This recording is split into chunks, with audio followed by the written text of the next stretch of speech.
con el manejo de presentaciones. A veces más de lo uno que de lo otro, a veces a la inversa. Ustedes siempre tomen sus apuntes lo mejor que puedan y aprovecharemos al máximo esta oportunidad que no vamos a tener mañana de una mayor interacción. Esto ya no veo diariamente ahí en la pantalla, aunque no me ven mi cara completa, pero van a poder consultarme, preguntar y responder mejor cuando yo les pregunto, ¿no?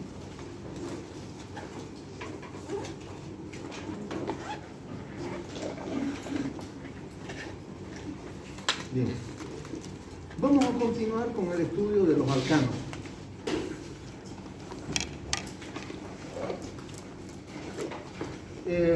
En la última clase que pasamos hace una semana, que fue la última, estábamos en propiedades físicas, ¿no? ¿Qué habíamos visto específicamente?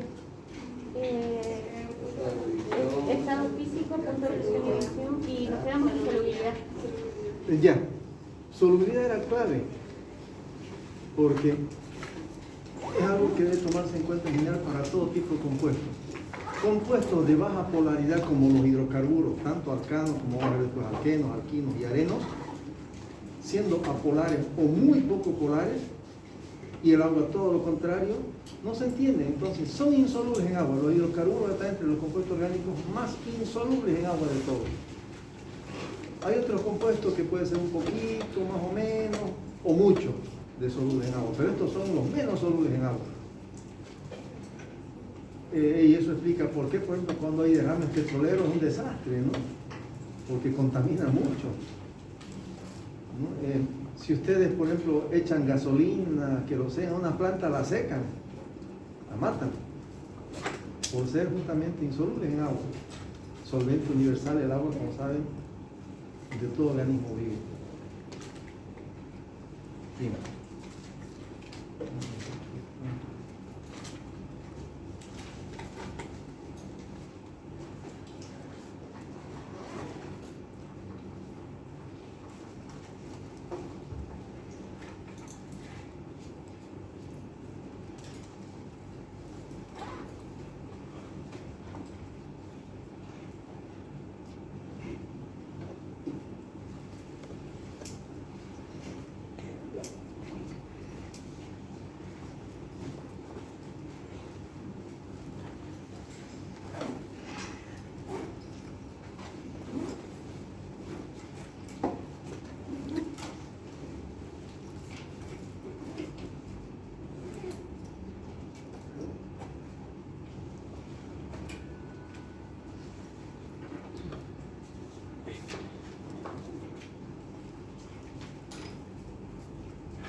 La pandemia, todo lo he manejado con pizarra y voz.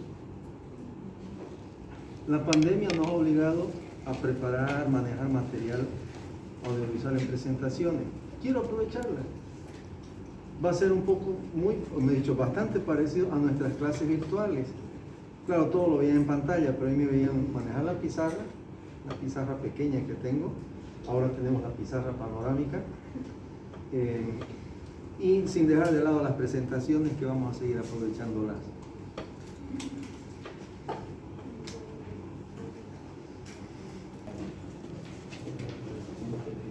Hemos visto estado físico, punto de fusión, ebullición, solubilidad. Por supuesto, los alcanos son solubles en solventes orgánicos de baja polaridad, que son la mayoría. Y esto es interesante porque lo van a verificar en laboratorio. El próximo jueves van a estar verificando lo que estamos aquí, algunas de estas propiedades y características que estamos aquí enunciando. Ya pueden de antemano suponer, pero lo van a comprobar, háganlo, no hagan la suposición y no hacen la experiencia de que los alcanos van a ser insolubles en agua. Hay que poner 5 gotas, dice, de alcano, gasolina, queroseno o la muestra que sea, y se va agregando el solvente. Agreguen más o menos 10 gotas de una vez, agitan, disuelven, hasta llegan, no agreguen más gotas, ya disolvió.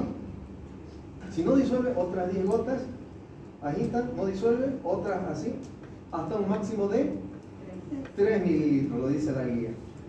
Consideren aproximadamente que 1 mililitro son 30 gotas para hacer su conteo. Unas 30 gotas aproximadamente. Entonces en agua van a ver, y aunque le agreguen los 3 mililitros, hay las dos capas, ¿no? La gasolina en una capa separada sobre nadando y el agua abajo. Con los otros solventes ahí hay que tener cautela. Por ejemplo, se supone que en tetracloruro de carbono son muy solubles, por así decir, un solvente. Seguramente como en las 10 primeras gotas que agreguen ya disolvió, ya no sigan agregando. No están obligados a agregar las 30 gotas. Es como dice la guía, hasta disolver, hasta ver solubilidad. En eso hay que ser inteligente cuando uno hace la prueba. No es nomás echar y ¿qué pasó al final? A veces en el transcurso se ven ya los resultados. Donde posiblemente la solubilidad sea parcial con el alcohol. Es soluble, pero ya no tanto. Tal vez con 10 gotas no disuelva toda la gasolina. A lo mejor tendrán que agregar 20 o 30, pero no los 3 mililitros, que serían como 90 gotas. Entonces, usen su inteligencia, su sentido común, su buen criterio. Nos van a verificar lo que estamos afirmando. Hablemos de la densidad. Y también eso es predecible en base a las fuerzas intermoleculares que hemos descrito, que están presentes, que la única son fuerzas de Van der Waals. Que no siendo fuerzas tan grandes, las moléculas no se atraen tan fuertemente, no se acercan demasiado. No digo que se repelen, pero no se acercan, no se atraen tan fuerte como por ejemplo un alcohol con otro alcohol, un ácido con otro ácido, donde las fuerzas son tan intensas que las moléculas están ahí, como ustedes usualmente están en sus clases, en sus prácticas, o cuando están ahí haciendo bolleos, ¿no? Son hartos ustedes, y hay una gran tendencia a entroparse.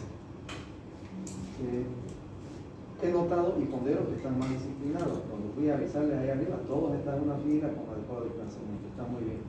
Cuando vinieron acá tuve que entrar medio rapidito, porque si no me volteaban. Sí. Bueno, ¿qué esperarían de la densidad? Deduzcanlo ustedes para los alcanos. ¿Será grande, alta o baja?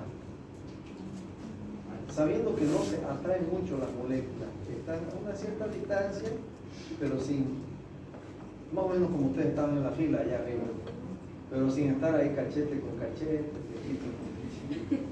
¿Ya? ¿Qué dicen de la densidad? ¿Qué consecuencias traerá en esta propiedad? ¿Será una densidad alta o baja? Recuerden que la densidad es la relación entre la masa y el volumen que se ocupa. ¿Qué está pasando aquí? Una determinada masa de un alcano va a tener un volumen más o menos como si estuviera inflado. No están muy apegadas las moléculas. En un alcohol, las moléculas están más apegadas, ocupan menos volumen. La densidad es mayor. De los alcanos, la densidad no es muy alta. Invariablemente, hablemos de los alcanos líquidos y sólidos, ya que los gases obedecen a las leyes de los gases, ustedes las conocen. Le Charles, la densidad de gases tiene su fórmula, ¿no? PM, presión, masa molecular, dividido R, temperatura absoluta. Han visto las ecuaciones de los gases. Espero que se estén acordando de conocimientos significativos. Pero la densidad de líquidos y sólidos, que es aquí lo que nos interesa, sigue la siguiente tendencia. Invariablemente la densidad es menor que la del agua.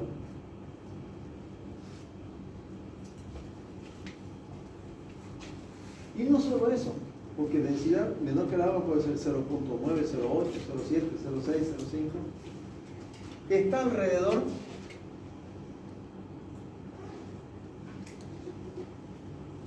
valores más, valores menos del 0,7 gramos por centímetro cúbico. Aproximadamente igual.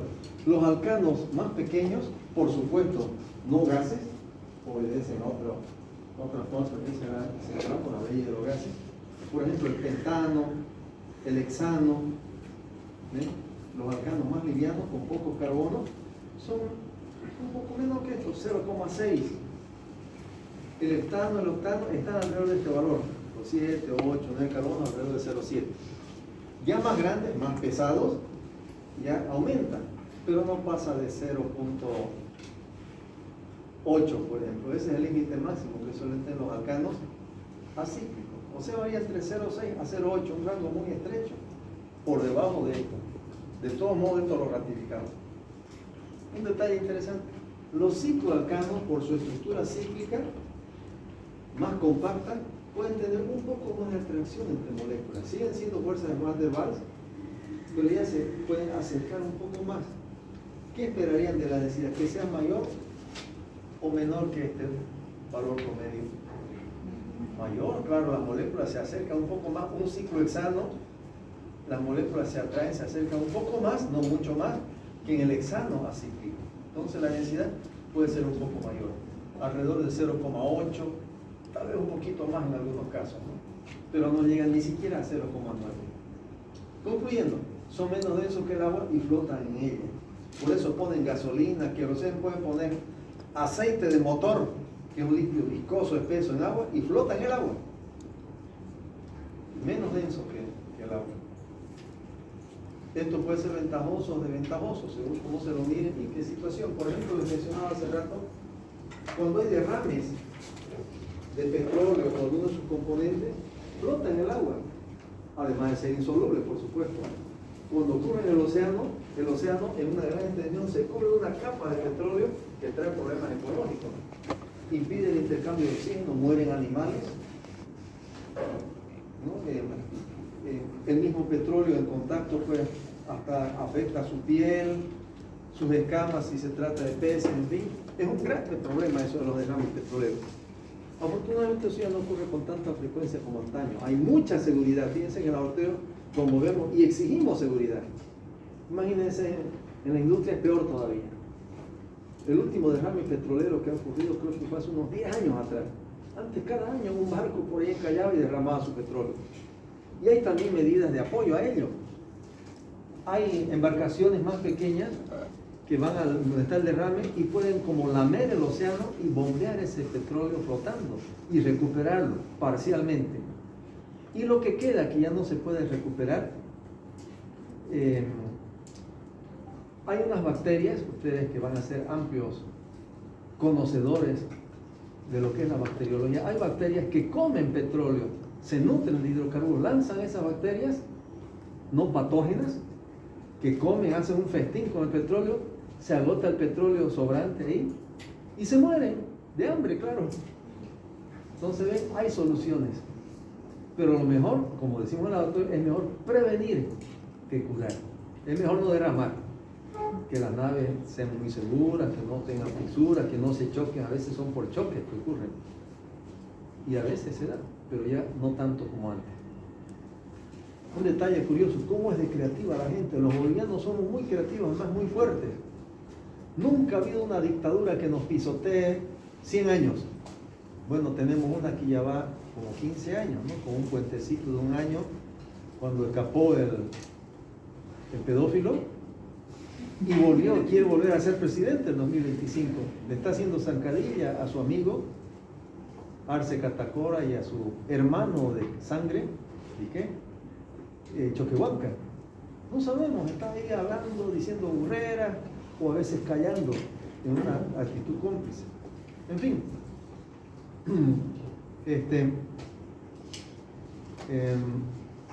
pero la gente somos los bolivianos muy resistentes. Si hemos resistido dictaduras militares aparentemente más duras, ¿cómo no vamos a resistir y al final librarnos de una dictadura no militar como esta? Pero ya la venimos aguantando mucho tiempo. ¿Cuánto más aguantaremos? Lo veremos. Ahí estamos. Tendrán que apretarnos más el cuello llevarnos una Venezuela. Los venezolanos son muy panchos, sabemos, ¿no?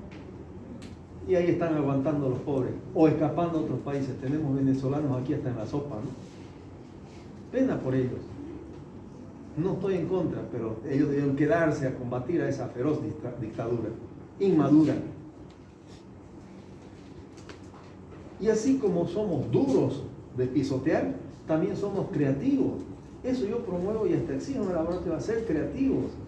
Un detalle que quería comentarles justamente a este respecto es que hace unos años, posiblemente ustedes lo hayan visto porque estaban en el colegio, como unos 6 u 8 años, hubo una fuga, no sé si accidental o provocada criminalmente por gente de un ducto, creo que era de queroseno o gasolina.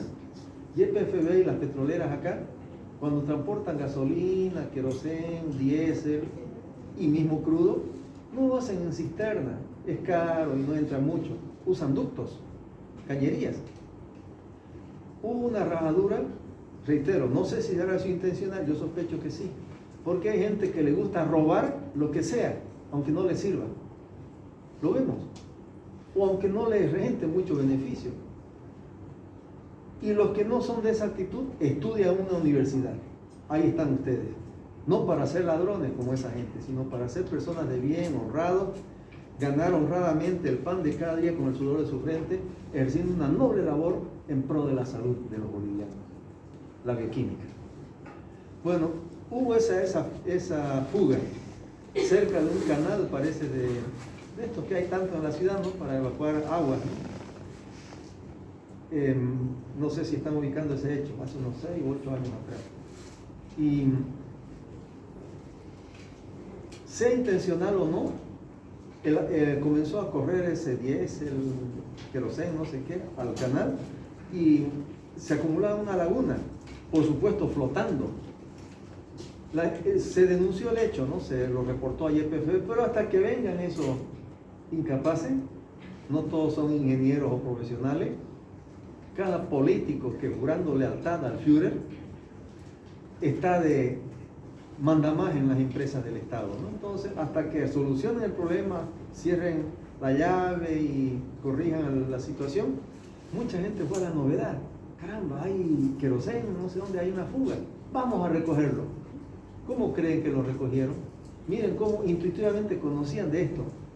Primero, querían insoluble en agua, estaba ahí, sin mezclarse con el agua. Segundo, menos denso que el agua, estaba flotando, pero ¿cómo recogerlo? Se inventaban. Vi fotos, no estuve yo ahí, era muy lejos, no sé en qué barrio era. Donde con una botella de esta, de Coca-Cola, Sprite, Fanta, de esta de 2 litros, 3 litros, le cortaron el fondo, la invirtieron y recogían con eso esa mezcla, agua, queroseno. Lógicamente formaba 2 capas, la ponían pico abajo con la tapa cerrada y había 2 capas ahí. ¿Cuál era la de abajo? A ver. El agua. Agua, claro. Agua sucia, lo que quieran, y encima el queroseno. ¿Qué hacían? Se diseñaron de esa manera un embudo de separación. Ustedes saben lo que es un embudo de decantación o separación. Han visto figuras en el semestre anterior en Orgánica 1. Abrían un poquito la tapa, que escurra esa agua, hasta que salga toda, cerraban y ahí tenían queroseno. Y se lo llevaban. ¿Quién le iba a decir que está robando? En el fondo era eso, ¿no? Pero yacimiento no lo iba a recoger. ¿Qué se le iba a ocurrir a estas cosas? Pero ¿cómo es la sabiduría popular? Se crearon su embudo de separación para recuperar el queroseno. Y el queroseno le atribuyen una serie de cosas, ¿no? No sé si saben, hasta en salud. Fricciones con queroseno para el dolor de huesos, no sé qué. O para preparar ungüentos, pomadas. El queroseno no es una sustancia muy nociva, tampoco es para beber, ¿no? Pero tiene ciertos efectos beneficiosos en la piel, no sé hasta dónde, ¿no? En los huesos, los dolores articulares y cosas así. Ahí tuvieron su queroseno gratis. Y favor que le hicieron a YPFB de tener que limpiar todo eso, ¿no? Porque igual tenían que hacerlo. Ellos eran los propietarios, son los propietarios de los ductos y su contenido. La sabiduría popular de diseñar eso, pero ven, intuyendo, si es que no sabiendo, 2 hechos que estamos mencionando: solubilidad y densidad. Y construirse su propio embudo de captación. Un detalle, hermano. Algunas otras características que vamos a considerar. Hasta aquí suele mencionarse para todo tipo de compuestos, lo vamos a ver con los alquenos, los alquinos y otros. Pero en este caso es interesante mencionar esta cualidad, esta característica que es inherente a líquidos solamente, no a sólidos, la viscosidad. Ustedes saben lo que es eso, ¿no? Fisicoquímica lo van a ver, pero les describo aproximadamente que es, digamos, algo relacionado con lo que es la facilidad con que fluye un líquido. Cuanto más viscoso, más lento fluye. Una miel es un líquido viscoso, por ejemplo, una solución de glucosa, fructosa y otros carbohidratos en agua, más carbohidratos que agua, generalmente tiene un 70-80% de carbohidratos y no más de un 20-30% de agua, por eso es espesa. Eso es lo que vulgarmente decimos, espeso. ¿Qué quiere decir? Viscoso. Entonces, en ese sentido, hay de todo en los alcanos. Por supuesto, hablando de los líquidos, alcanos líquidos, los hay viscosos, así espesos. Y lo contrario, poco viscosos, se dice con este término. Movibles. Un líquido movible es el que fluye rápido, fácil, no es muy espeso. El agua, por ejemplo, es un líquido movible, poco viscoso.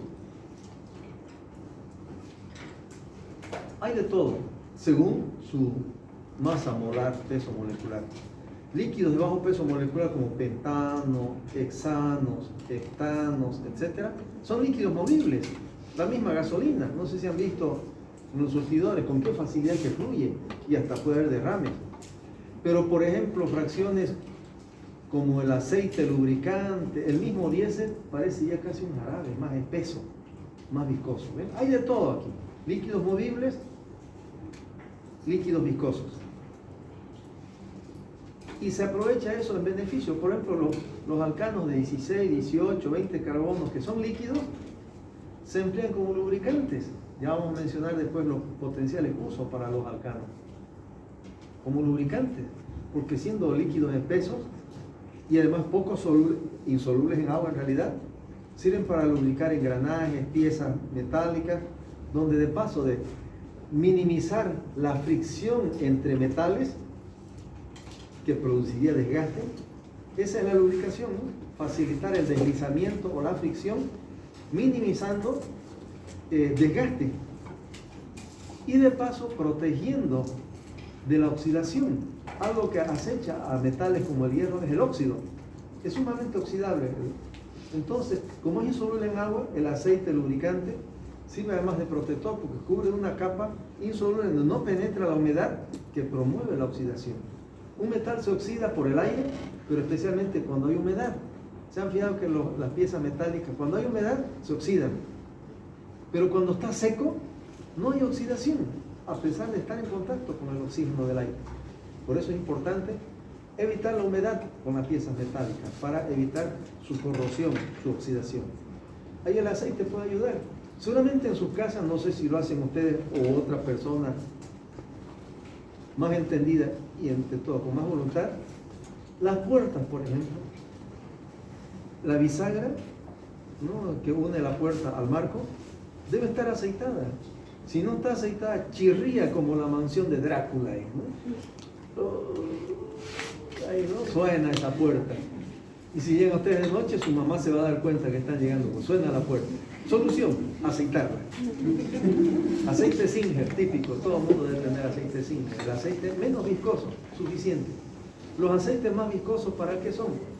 Para los motores, porque al aumentar la temperatura baja la viscosidad. El aceite como un Singer se volvería muy movible, poca lubricación. Entonces hay que emplear un aceite más viscoso que no pierda mucho su viscosidad cuando se caliente en el motor. Si alguna vez ven un aceite de motor, van a ver un líquido bien espeso, un jarabe, que también sirve para las bisagras, ¿no? Los muebles, puertas, minimizando el desgaste, no se desgastan tanto, el sonido, ese chirrío tan feo que a veces eriza hasta los pelos de la nuca, y por supuesto la oxidación, porque también siendo de hierro se pueden oxidar. Las bisagras bien aceitaditas no se oxidan. Ven cómo la química nos ayuda hasta a cosas cotidianas. Bueno, eso en cuanto a propiedades físicas. No hablaremos tanto de otras como por ejemplo tensión superficial, índice de refracción, que no son muy representativas. Sin embargo, son útiles, por ejemplo, para identificar compuestos. En la práctica 4, cuando ustedes obtengan nitrobenceno, lo aíslen, lo purifiquen, como quien dice, lo refinan, tienen que demostrar su identidad a través ya sea de propiedades organolépticas, su color, su estado físico, un líquido viscoso, parece un aceite, ¿ven? Ahí que estamos hablando de viscosidad. Tiene color, es amarillo.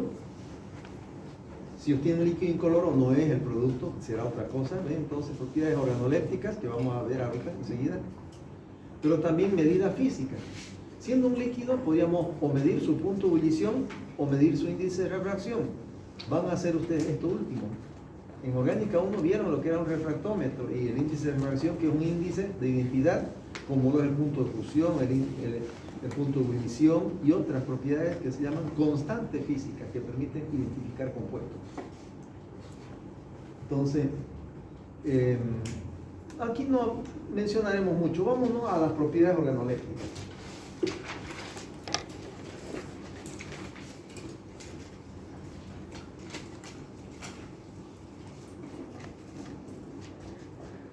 Tienen su importancia porque ustedes van a tener vínculo muy cercano con diversos materiales, biológicos y no biológicos, sustancias químicas en particular. Entonces, los órganos sensoriales que los seres humanos típicamente y reconocidos internacionalmente son 5.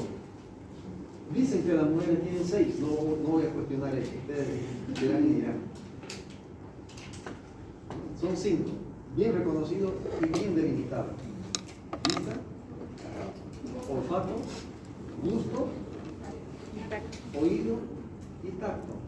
Y no solo las manos, pero principalmente ahí porque es nuestra principal herramienta de trabajo, de operación y también de reconocimiento analítico, digamos, es ahí su uso o aplicación.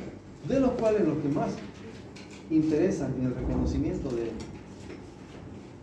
y caracterización de compuestos químicos, orgánicos incluidos, son principalmente la vista, el olfato y a veces el gusto.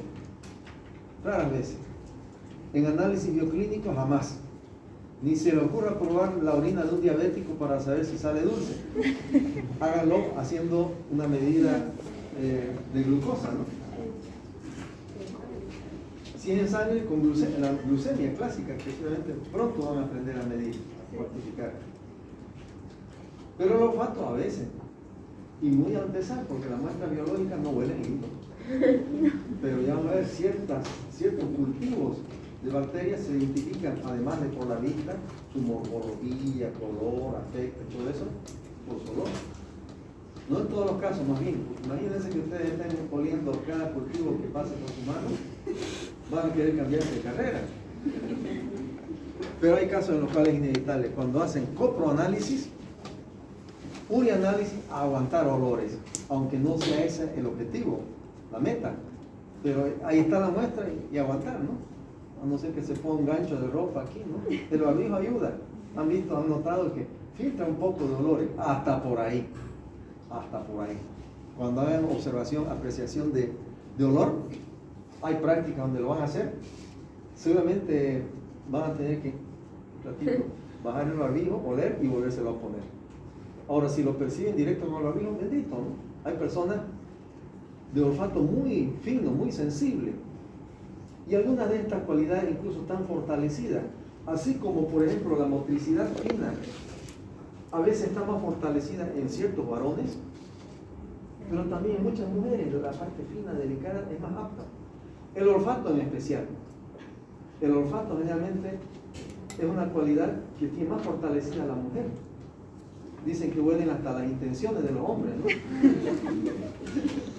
No sé cómo será eso, pero dicen, este me huele, dicen que quiere tal cosa. Tiki miniki. Bueno, aprovechen esas cualidades cuando les toque hacer laboratorios donde sean autorizados. No vayan a creer o suponer que todo lo que ustedes sinteticen o tengan lo van a tener que oler. Puede que lo diga la ley. Si uno lo dice y ustedes quieren hacer el ensayo, pídanlo y se las autorizará si corresponde, por favor, ¿ya? No está restringido. Pero es bueno saber qué se espera, porque en la parte clínica a veces, como les decía, es necesario con fines de reconocimiento, de identificación, como en química. Bueno, la vista, ¿qué permite? Apreciar estado físico, aspecto, textura y un poco la viscosidad, aunque se puede medir con instrumentos. Hay viscosímetros que la miden la viscosidad con números, pero uno puede hacer una aproximación. Hasta un líquido viscoso, se nota espeso, se vacía, chorrea y fluye lento. O es un líquido movible, vacía muy fácil. El olfato, olor. El gusto, el sentido del gusto, por supuesto, sabor. El sentido del tacto, ante todo, es no tanto con un fin de reconocimiento, de análisis, puede ser. Por ejemplo, si tocan en una reacción, si es exotérmica, toca el recipiente, hace calentón. Pero ante todo es para la operación, para operar, tener ejercitada la motricidad fina para manejar el gotero, que no le tiemble la mano con el tubo de ensayo, como decíamos en el laboratorio, ¿no? Armar un equipo, sujetar pinzas, colocar balones, todas esas cosas. Es más para la parte operativa, el tacto. Principalmente ustedes van a poner en juego vista, gusto y eventualmente olfato. ¿Qué podemos decir a ese respecto? Con la vista, lo típico, entre otras características, el color. Además de estado físico, no vamos a mencionar eso. Ya hemos mencionado que los alcanos, hasta 4 carbonos, son gases.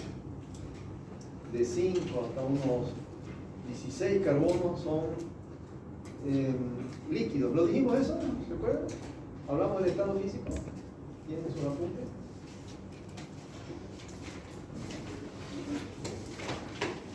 De la clase anterior, visual.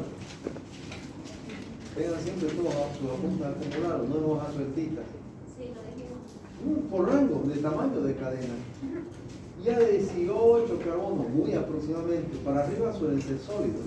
Y eso lo aprecia la vista. Pero aquí lo destacable entre esas características, así como la viscosidad, también puede diferenciar un líquido molible de uno viscoso a la vista. Pero esto es algo emblemático, ¿sí? Apreciación del color y su interpretación. En ese contexto, ¿qué podemos decir? Los compuestos en general tienen dos posibilidades.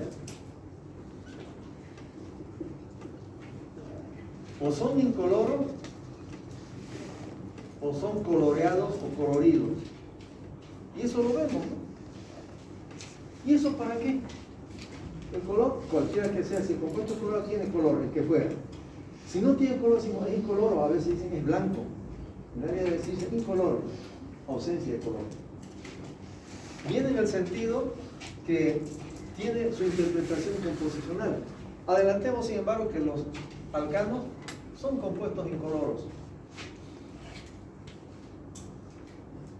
Hay compuestos que son coloreados y eso se debe, ya lo van a estudiar cuando lleven química analítica instrumental. Los coloreados deben su color a la presencia en su estructura de los llamados grupos cromóforos. Son ciertos grupos, la mayoría funcionales, algunos son grupos hidrocarbonados, que cuando están presentes en una molécula le dan color. Por ejemplo, típico grupo cromóforo, grupo nitro, NO2. No estoy diciendo nitrito, el grupo funcional nitro. Ustedes van a tener nitrobenceno, dinitrobenceno, trinitrofenol. Como el grupo nitro es cromóforo, los compuestos que lo contienen, como estos tres que estoy señalando, son coloreados. Y suelen ser alrededor del amarillo. El nitrobenceno es amarillo, un líquido amarillo, lo van a ver. El dinitrobenceno es un sólido, amarillo también. El trinitrofenol o ácido cíclico, un sólido, amarillo. El color también puede verse, ¿no? Aquí lo estamos descartando, también a la presencia de impurezas, pero estamos suponiendo para los compuestos puros, por supuesto. Así es que si tienen gasolina pura, es incolora, queroseno puro es incoloro, diésel puro es incoloro. Pero no sé si han notado, algunos de estos materiales sí tienen color, ¿no? Como se lo maneja en el comercio. La gasolina a menudo viene con un color amarillento. Sí. ¿Por qué creen? A ver. Esta es pura. Esta pura es aceptable. No, siendo hidrocarburo, esta es su característica. Hidrocarburo, cuando está puro es incoloro. Eso indirectamente en otras fracciones. No, los compuestos azulados no suelen aportar color casi. Pero sí, por ahí va la cosa. Por otros componentes que contiene. La gasolina tiene aditivados colorantes para identificar. Como hay varias calidades de gasolina, mínimamente dos, la gasolina llamada especial, la común, le pone un colorante amarillo.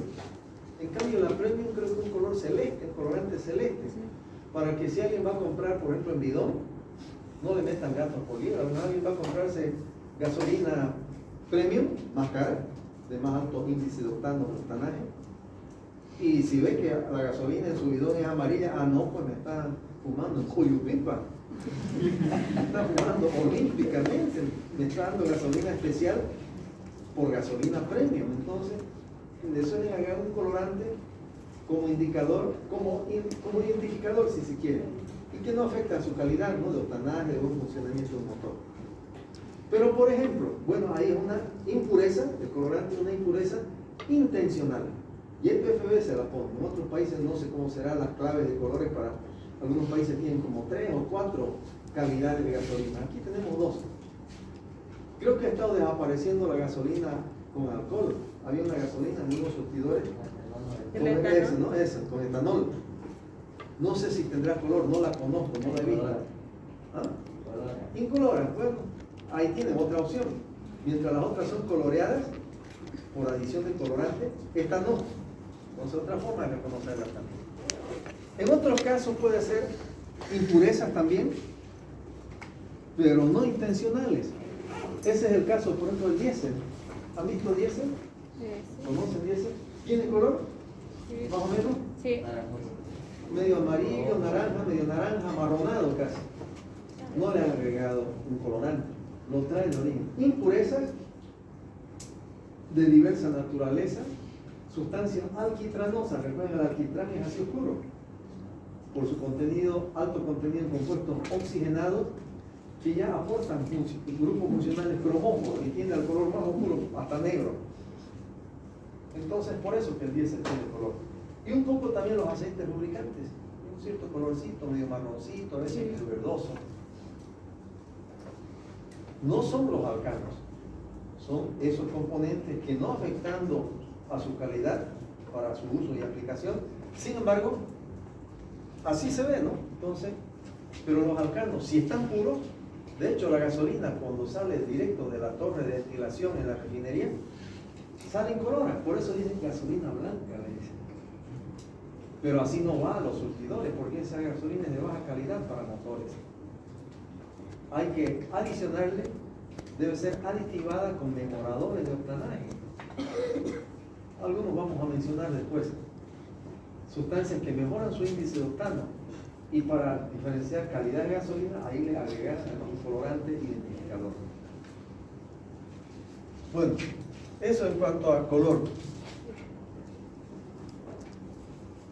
En cuanto a olor, haciendo recuerdo que esta característica se reconoce a través del sentido del olfato, variable. Hay personas que perciben muy bien el olor y lo pueden reconocer. No solamente es cuestión de percibir, sino saber caracterizarlo,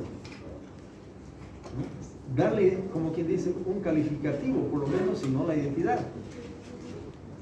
No van a decir, esto huele, pero no sé a qué. No estarán diciendo eso, no tiene sentido. Dirán, esto huele a tal cosa. Bueno, en este contexto, los compuestos, primero en general, como lo hemos hecho con respecto al color, tienen dos posibilidades. Si no tienen olor, son inodoros. Y si tienen olor, cualquiera que fuera, se califican como odoríferos. Inodoros. No, se dice inodoro. Está correcto. Debe decirse inodoro. Claro que usualmente llamamos eso a cierta pieza del baño. Medio burlesco, porque es lo que más huele. Medio burlesco el término. No debería llamarse inodoro, debería llamarse odoro. Pero se dice así. Es que viene es un término del latín. Olor en latín se dice odor. Con D, odor. Entonces, el prefijo in significa negación. Inodoro, incapaz, inválido, etc. Entonces, que no tiene olor. Y odorífero, vean, aquí está utilizado también bien el texto. Odor, fero significa llevar o portar, es decir, sustancia que posee, que lleva olor. Claro, también un término común, oloroso. Oloroso significa que huele. Lindo o feo, pero huele. Aunque generalmente lo asociamos con olor agradable. Es una parcialización tal vez un poco abusiva. Un hombre topo salido aquí del segundo anillo del canal seguramente presentará olor y teóricamente debería decirse oloroso, aunque huela feo. Pero generalmente decimos oloroso a la que huele lindo y no oloroso. Ah, estás oloroso, ¿qué te has puesto? Entonces, Olés rica. bueno, hay para todas las preferencias, ¿no? Entonces, odorífero lo que tiene olor, lindo o feo. Ese es el término científico. El término vulgar ya lo hemos dicho, oloroso. Bueno, aquí hay de todo. ¿Y de qué depende? De la volatilidad. Para que algo huela, deben llegar moléculas individuales de esa sustancia a nuestro bulbo olfatorio, ¿no? ¿Saben? Está aquí nuestra fosa nasal casi al fondo antes de llegar a la faringe, ¿no? Que han visto anatomía saben dónde está ubicado el bulbo olfatorio, donde hay las células receptoras de olor. Tienen que llegar ahí las moléculas individuales. ¿Qué significa? El estado de gas. Por tanto, para que una sustancia huela, debe estar al estado de gas o vapor. Muchos gases huelen, no todos. Líquidos volátiles seguramente huelen, tampoco todos, la mayoría sí. Inclusive algunos sólidos que siendo volátiles tienen olor. Seguramente conocen casos ustedes, por ejemplo, la naftalina, que se emplea, ¿no?, para proteger ropa y otros enseres de ataque por insectos, gorrojos, polillas, o el ataque por hongos, moho, el pujuzó que dicen. Entonces la naftalina es un sólido, pero siendo volátil huele, es bien fraganciosa la naftalina. Pero por ejemplo la parafina, y aquí nos vamos al caso de una mezcla de alcanos sólidos, no huele, a temperatura ambiente no huele, pero calentada sí. A veces el olor se percibe al ser calentado porque ahí se volatiliza el compuesto, pero en condición no volátil no huele. La mayoría de los sólidos son así. Algunos que no siendo volátiles se les siente olor, pero a veces es por procesos degradativos. Por ejemplo, las proteínas no son volátiles y en teoría en estado de pureza no deberían oler, pero algunas huelen. De hecho es algo que es inherente a la naturaleza humana, ¿no? Que si donde hay material proteico, por ejemplo el huevo huele, pero no es por la proteína, sino por parte de ella que se deteriora por bacterias o por agentes externos y genera sustancias volátiles olorosas, odoríferas. La carne huele, incluso la carne fresca tiene un típico olor a leve, o peor la carne podrida, ¿no? Pero no es así la carne, sino sustancias que se van generando por deterioro más o menos beneficioso o no de la proteína. Peor la putrefacción, ahí se generan aminas biógenas sumamente malolientes. Y no solo en cadáveres o materia viva, es decir, muerta ya, sino a veces hasta en personas vivas. Se da el caso, ¿no?, que emanan sustancias volátiles generalmente por degradación de proteínas, que en principio siendo no volátiles, no tienen o no deberían tener olor. Aquí tenemos también de todo. Hay alcanos inodoros y odoríferos. ¿Cuál es el inodoro? Generalmente los sólidos, mencionaba la parafina. A temperatura ambiente no huele, porque no es volátil. Pero si ustedes calientan parafina, tiene olor, como dicen, a vela, ¿no ven? A vela encendida, porque ya genera derivados volátiles que son los que olemos. Pero no sé si han percibido alguna vez una vela así fría, sin encender. No huele. Generalmente los que son odoríferos son los líquidos, alcanos líquidos. Hay una paradoja, se las comento. Los gases, metano, etano, propano, que deberían tener olor, ya que están intrínsecamente al estado gaseoso, no huelen. No huelen. Contradictorio, ¿no? Y eso es un poco un riesgo. ¿Por qué? Porque si hay fuga de gas, no la sentiríamos tan fácilmente. Parece que los perros sienten, tienen muy buen olfato, tienen un olfato creo que 10 veces más sensible que el nuestro. Pero nosotros no sentimos el olor del gas porque no es odorífero. Y debería ser, ya que está en estado esperado, gaseoso. No sé por qué será. Pero eso justifica por qué al gas, sea el GLP de la garrafa o el que viene por redes, el gas domiciliario, que es metano, etano, el GLP de la garrafa es propano, butano, le agregan, le aditivan sustancias olorosas para que pueda ser detectado en caso de fuga. Dejan una garrafa al aire y se siente, huele el gas. No es el gas, es esos agentes agregados que le dan valor. Generalmente son compuestos azufrados, ahí sí, compuestos azufrados, le agregan usualmente metilmercaptano, una pequeñísima cantidad. Metilmercaptano, una de las sustancias más olorosas que se pueden imaginar. No es hediondo, por así decirlo, pero tiene un olor desagradable. Así en caso de una fuga se detecta. Hasta el más resfriado puede sentir el olor de una fuga de gas, ¿no? Entonces, ¿por qué se siente el olor del gas cuando este se escapa sin quemar? Una fuga, por ejemplo. Porque hay sustancias agregadas intencionalmente en la planta envasadora para que se pueda detectar si hay fuga. Que si no, desastre, ¿no? No podría saturarse gas, alguien enciende un interruptor y puede ocurrir una explosión. A veces se da. Siempre que sientan olor a gas, no enciendan nada. No lleven un fósforo, un encendedor, hasta los interruptores, porque cuando se enciende un interruptor, hay una chispa que no se ve porque hay detrás de la tapa. Y eso puede ocasionar un incendio y lo peor, una explosión, que es lo más desastroso. Ha ocurrido y en todo tiempo, incluso no hace mucho, ha habido un caso así. Una explosión y a veces como resultado pues catastrófico, no solo en parte material, sino daño humano, gente hasta fallecida. Entonces el olfato es una buena herramienta. Si ustedes sienten el olor a gas, repórtenlo. No todos tal vez lo sientan, pero ya les hay personas que huelen hasta las intenciones del prójimo. No sé cómo harán.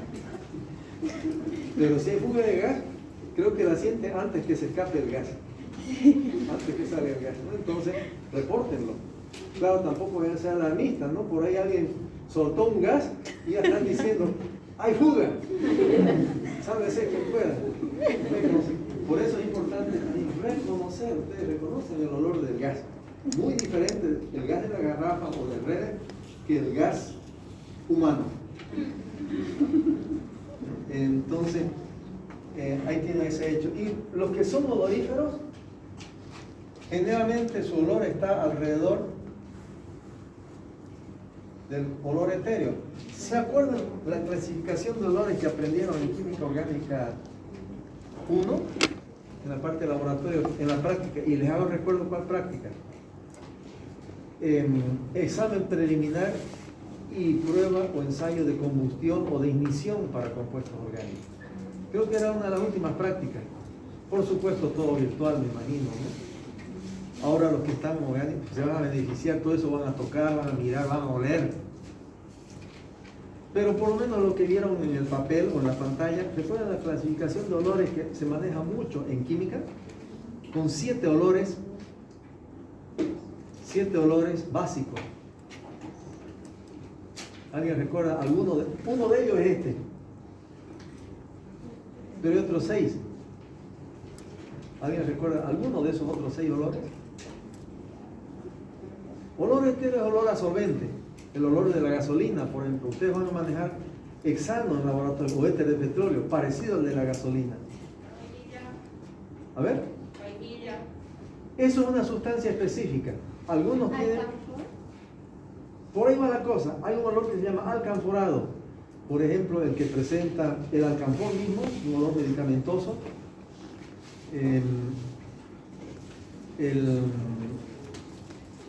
El de la vainilla está por ahí también un olor medio alcanforado, pero entre alcanforado y mentolado, otro olor. Algunos olores aluden a sustancias referenciales. Etéreo, olor a éter. Pero hay sustancias que tienen olor etéreo que no huelen exactamente igual que el éter. Van a reconocer el éter porque lo van a usar en algunas prácticas. Y van a reconocer su olor. La gasolina es parecido, pero no idéntico.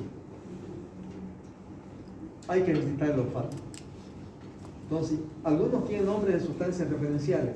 Etéreo a éter, alcanforado a alcanfor, mentolado a mentol, y eso todo el mundo conoce, ¿no? Muchos lo tienen en la boca, ¿no? En su chicle, en su pasta dental, etc. ¿Vale? Acre. En realidad va relacionado con... es un sinónimo del siguiente olor, picante. Un olor que uno les produce irritación en la nariz, olor acre. Pero en realidad se lo suele decir picante. Es válido el término acre. Como el gas pimienta, ¿no? Como el gas pimienta. A ver, perdón, un ratito. Floral. Floral, correcto. Olor perfumado. Un olor ideal al que todos aspiramos. Y algunos logran. Por un tiempo. Después volvemos al otro olor, especialmente cuando falta el aseo, al otro olor que suele estar acechando a nosotros los cristianos y no cristianos, cuando falta el olor floral, que es forzado, no es natural en nosotros. Es un olor forzado, artificial, fragancias, colonias, perfumes, desodorantes, lo que fuera. ¿Cuál es el olor típico del ser humano? Algunos dicen por ahí, olor a axila, olor... Dependiendo. Almizclado se dice. El olor, digamos que tiene la sudoración recientemente emitida, es olor almizclado. Pero ya cuando entra en descomposición, ya no es almizclado, es olor pútrido. Axila de micrero. Es pútrido. Ese es el peor de los olores. También le dicen fétido. A ver, ¿cómo dicen? Eso, olor a pata plurinacional, a los calcetines del jefazo. Ya dejó de usar abarcas cuando llegó a presidente. En fin, no nos vamos a poner a oler sus pies, pero algunos sospechan por ahí. Total, él no se amarra los zapatos, ¿saben? ¿No? Le sobran amarraguatos. Ahora no sé, ya no siendo presidente, si todavía se los amarrarán a alguien, ¿no? Pero, en fin, no vamos a cuestionar los olores que emanen, pero podemos sospechar. Entonces, estamos mencionando algunos olores. De hecho, hago un rápido recordatorio de lindo a feo. ¿Cuál es el más lindo? Lo han dicho. Floral. Floral. Un poquito menos lindo, pero no feo todavía.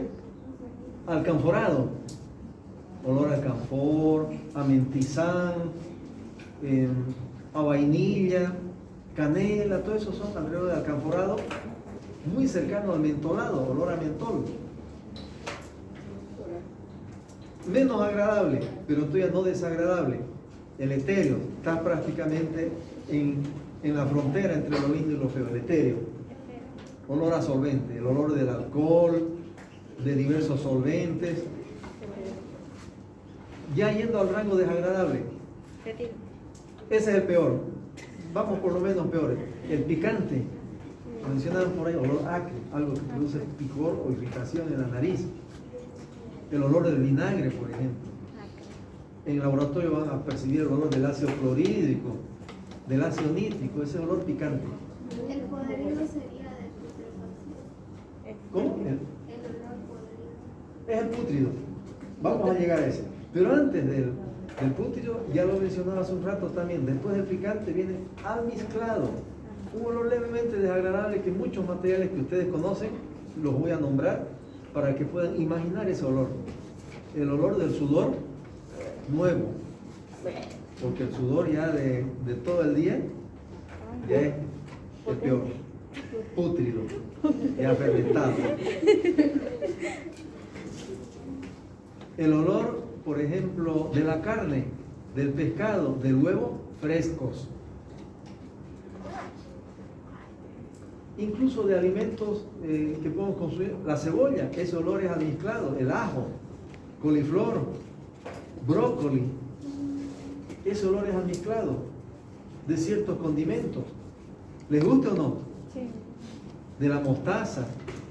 Hay personas que esos olores les gustan. Una comida dice, sin ajo no es comida para mí. Otras dicen, no, el ajo no lo siento ni en sueños.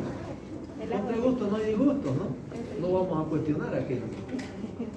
Y el peor de todos ya es el fétido. Pútrido se llama, sinónimo fétido. Otros dicen putrefacto, pero eso alude al proceso, putrefacción. Es el peor, podemos decirle hediondo, término más coloquial.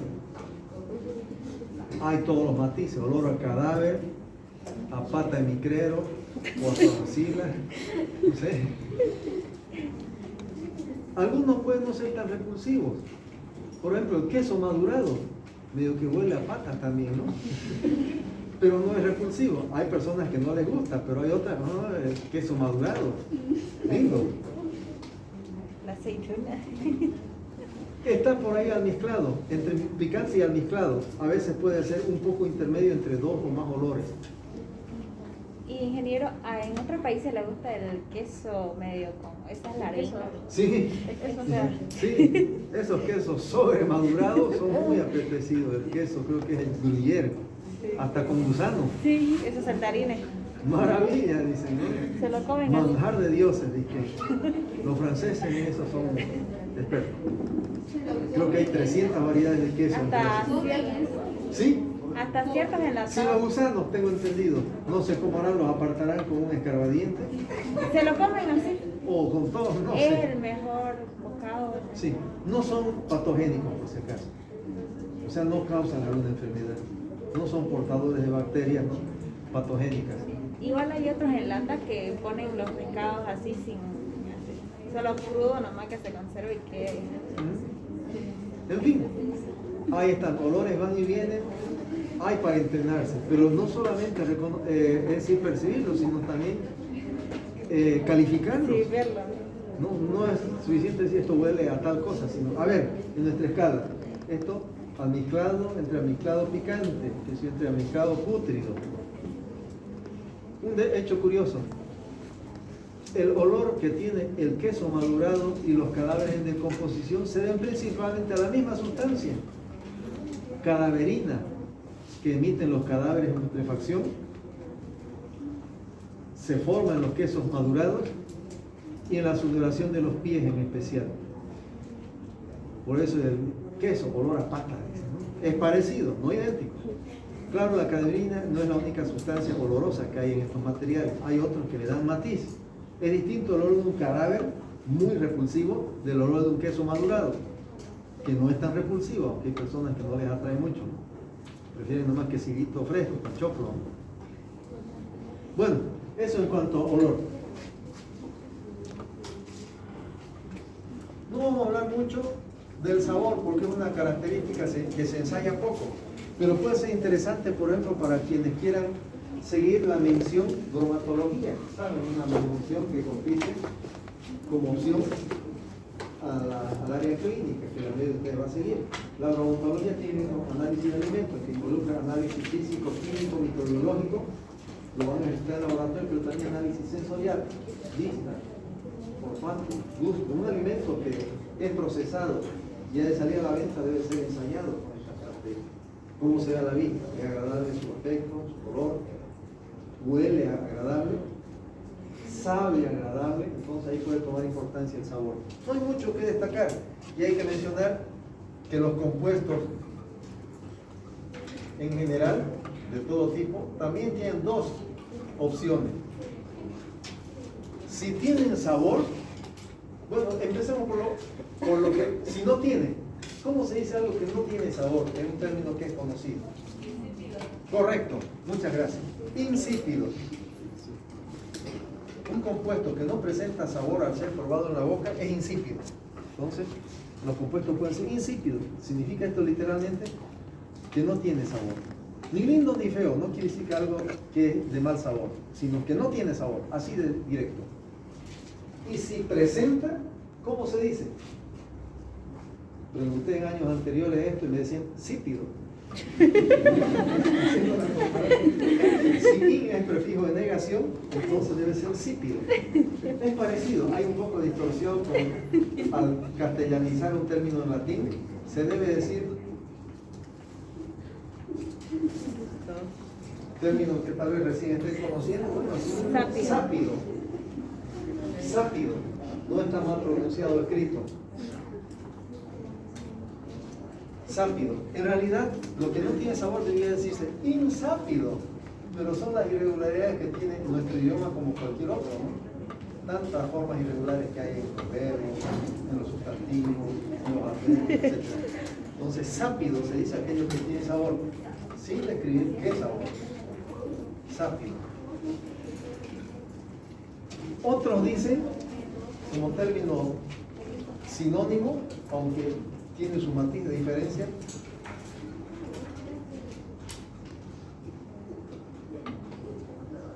porque ambos derivan del latín sapor, que es sabor, así como olor en latín es odor.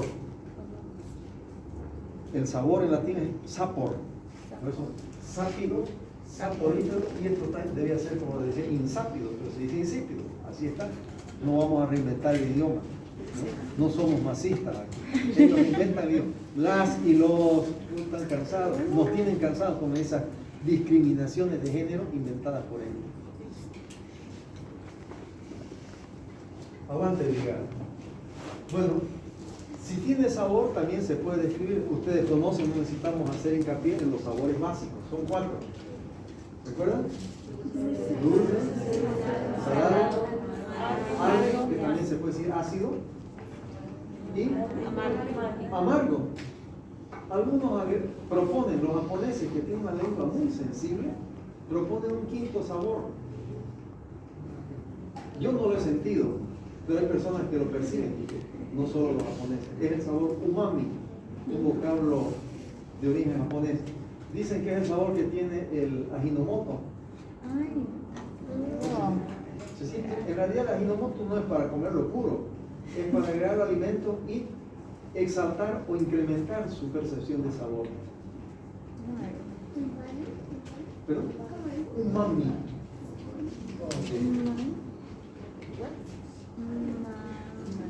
Umami. No vamos a cuestionarnos con eso. Quedémonos con los 4 que cualquier cristiano puede reconocer: dulce, amargo, agrio o ácido y salado. Bueno, aquí sí los alcanos tienen de característico de ser insípidos. No tienen sabor. ¿Ustedes prueban? No tiene sabor. El agua tiene sabor. Pero bueno, hay un detalle interesante. Aquí hay que destacar que el sentido del gusto, particularmente en nuestra lengua y el paladar vecino, en el ser humano es muy sensible, más que en otros animales. Los perros, los felinos y otros pueden tener un olfato mejor que el nuestro, pero nosotros ganamos a cualquier percepción bucal, que no solamente es sabor, sino también, y lo vamos a poner así justamente, otras percepciones, como otras percepciones que puede sentir nuestra boca, lengua, paladar.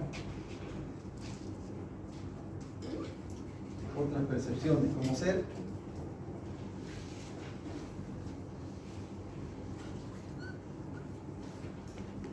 la pungencia, y eso es inherente, cualquiera puede percibir esto.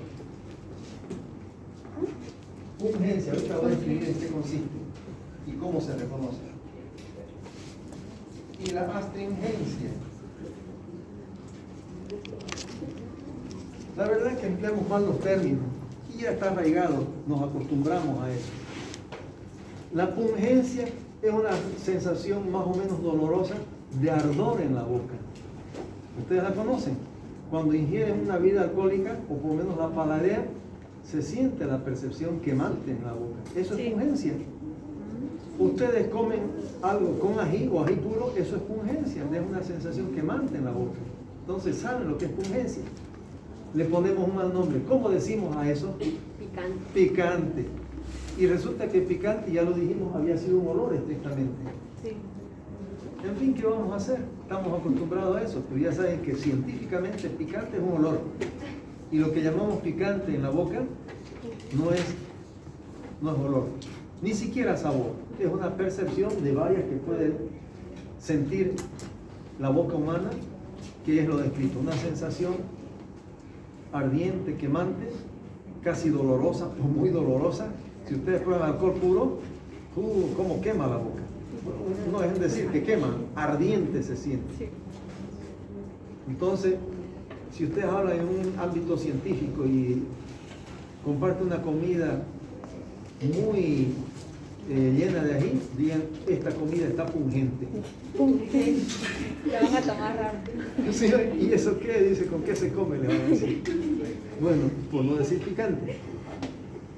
La astringencia es otra percepción bucal que es una sensación de sequedad o que se vuelve áspera la lengua, la saliva, el paladar. No sé, siempre, a veces ciertas infusiones o materiales vegetales, algunas frutas uno mete a la boca y siente como si se le resecara la saliva, ¿no? Se vuelve espesa, se le quiere pegar la lengua al paladar. Eso es astringencia. Astringencia, dice, es astringente, no es sabor. Por eso lo ponemos como otras percepciones. Pungencia y astringencia. Bueno, ocurre que los alcanos, especialmente los líquidos, presentan pungencia. No están obligados en el laboratorio a hacerlo, pero si prueban un poquito de gasolina, mojan un poquito el dedo y tocan la lengua, van a sentir pungente, ardiente. ¿No saben quienes alguna vez, por ejemplo, se han quedado sin gasolina en su vehículo y tienen que ir a comprar el surtidor en un bidón, una bolsa, y luego para sifonar al tanque con una manguera, aspirar y si ven, quema pecho ahí, ¿no? Pasa a veces, sí. Eso es pungencia, se siente pungente. Especialmente en los alcanos más pequeños, pentano, hexano, octano. Disminuye, el diésel ya no se siente tan así. Poquito. Y si prueban aceite lubricante, aceite motor, prácticamente no se siente nada. Se pierde la pungencia.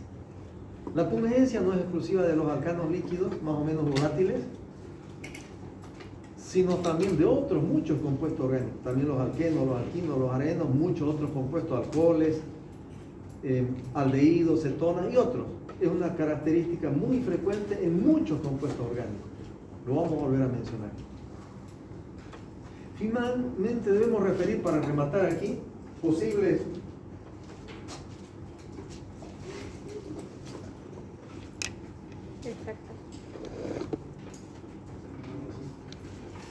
efectos fisiológicos,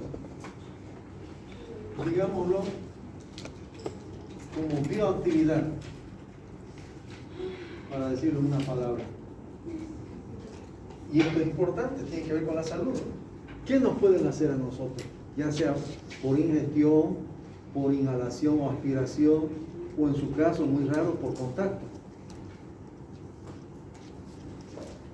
En general, los alcanos son compuestos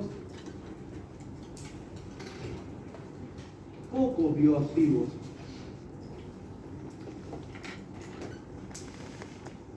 Compuestos poco bioactivos. Es decir, no nos hacen mucho, ni para bien ni para mal, como quien dice, no matan ni engordan. Ustedes se toman gasolina, no se van a envenenar. Si quisieran suicidarse, ni Dios quiera, no lo hagan tomando gasolina. No lo hagan, no se van a morir. Claro, no quiere decir que sea como tomar agua. Posiblemente les produzca una diarrea o algo así, ¿no? Entonces, no son sustancias muy tóxicas, pero tampoco son, o sea, no son venenos tóxicos, pero tampoco son remedios, ni alimentos. Pero hay que tener cautela. Pueden tener especialmente los alcanos volátiles, efecto narcótico, producir sueño. Inhalan gasolina, éter de petróleo, hexano y tienden a producir narcosis, sueño. Teóricamente podrían servir como anestésicos, no son muy potentes en ese sentido. Pero los cleferos, cuando a veces no consiguen clefa y están clefeándose con gasolina, se los ve ahí medio turumba, ¿no? Es decir, mareado, pesadez, ¿no? Porque le está produciendo somnolencia. Incluso hay un alcano que es marcada la acción y está en la lista de anestésicos por inhalación, el ciclopropano. Está más potenciada esa acción narcótica en el ciclopropano, que siendo gas se inhala unas cuantas bocanadas y ya lo duerme a uno. Se puede emplear como anestésico. No es de lo más preferido, pero tiene el efecto. Otro, especialmente hay que tener cautela con el caso del pentano y el hexano, que se ha demostrado en tiempos más recientes que puede experimentar un proceso de oxidación biológica en nuestro organismo y convertirse en ciertos compuestos oxigenados tipo cetona, que pueden ser tóxicos. O sea, el hexano puede ser tóxico indirecto. ¿Por qué indirecto? Porque en sí no es veneno, pero puede transformarse bioquímicamente en nuestro organismo en sustancias tóxicas. Hay que tener cautela. Pero ante todo el efecto narcótico. Por eso los surtidores están en un lugar ventilado, generalmente en esquina o donde circula mucho el aire, para evitar que las pobres señoritas que atienden ahí no caigan dormidas, ¿no? En brazos de algún taxista mala voluntad que quiera hacerles un perjuicio, ¿no? Tiene que ser un lugar ventilado además para minimizar los riesgos de incendio, explosión, pero también por el efecto narcótico. Bien, eso entonces en cuanto a algunas propiedades físicas y organolépticas. Y antes de retirarnos quiero mostrarles brevemente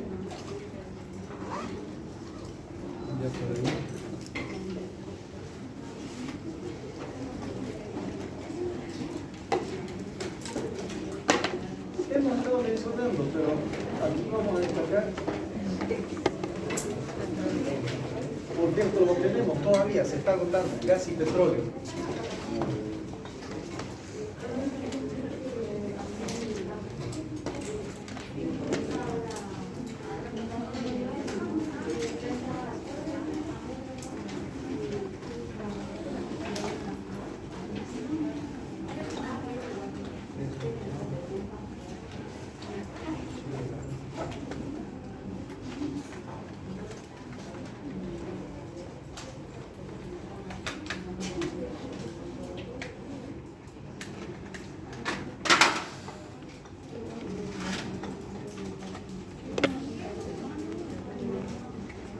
Mucha de esta información ya la conocen, así es que simplemente vamos a rematar ya para irnos.